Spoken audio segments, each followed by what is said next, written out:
سلامونه ملګرو، امید لرم چې ټول به روغ او جوړ یاست او ژوند مو ښه روان وي. د یو نوې ویډیو د یوې نوې موضوع سره بیا ستاسو خدمت کې حاضر یم. ملګرو، یو ورور پوښتنه کړې ده او دغه پوښتنه ډېره مهمه پوښتنه ده، ډېره ښه پوښتنه یې کړې ده. هغه وایي چې آیا دوماندیازیل هغه خلک چې چا پناه غوښتنه کړې دوی کولی شي چې لوژمه سوسیال یا د سوسیال کور ته دوی دومان وکړي، یعنی اپلای ورته وکړي، غوښتنه ورته وکړي؟ بالکل کولی شي. دا ډیره مهمه پوښتنه ده په دې بنیاد باندې چې هر کله ته فرانسې ته راشي، ته پناه غوښتنه وکړي، نو ته هغه وخت نه ته کولی شي چې لوژمه سوسیال ته غوښتنه وکړي. ځکه لوژمه سوسیال چې کوم دی هغه ډیر زیات وخت نیسي، ډیر زیات وخت لري.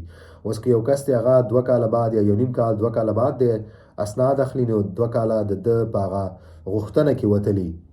ځکه لوژمه سوسیال ستا هغه کور دی چې دا بیا ستا عمري کوري، تا ته عمري کور درکولی کېږي، نو دې ته بیا منتظر په نمبر کې، نو دا وخت نیسي.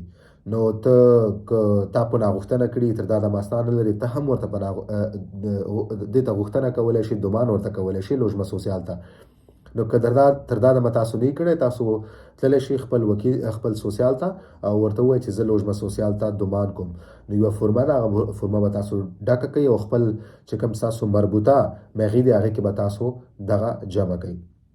تاسو یې آنلاین هم کولی شئ او تاسو چې فورمه ډکه کوئ مغې ته هم ورتلی شئ. هلته د دې دپاره خپل کسان ناست دي، دفتر دی، هلته تاسو خپله فورمه جمع کولی شئ. تاسو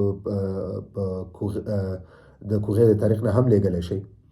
نو بالکل هغه ملګري چې دوی دوماندیازیلي پناه غوښتنې کړې وي، تر دا د اسناد نه لري، دوی هم لوژمه سوسیال لپاره دومان کولی شي. دوی څه مشکل نه لري. دوی هم او ښه خبرداره چې د اوس نه دغه دومان وشي، تر څو دوی اسناد اخلي، نو د دوی په دومان کې به څه ناڅه وخت وتلی وي. د دوی هغه د کور اخیستو وخت به نور هم رانږدې شوی وي، وخت به نه ضایع کېږي. مننه ملګرو، معلومات همدومره وه. که تاسو کومه پوښتنه لرئ، خپله پوښتنه په کمنټ سیکشن کې پرېښودلی شئ. انشاءالله زه به ستاسو د پوښتنو تاسو ته خامخا جواب درکوم. په مخه مو ښه.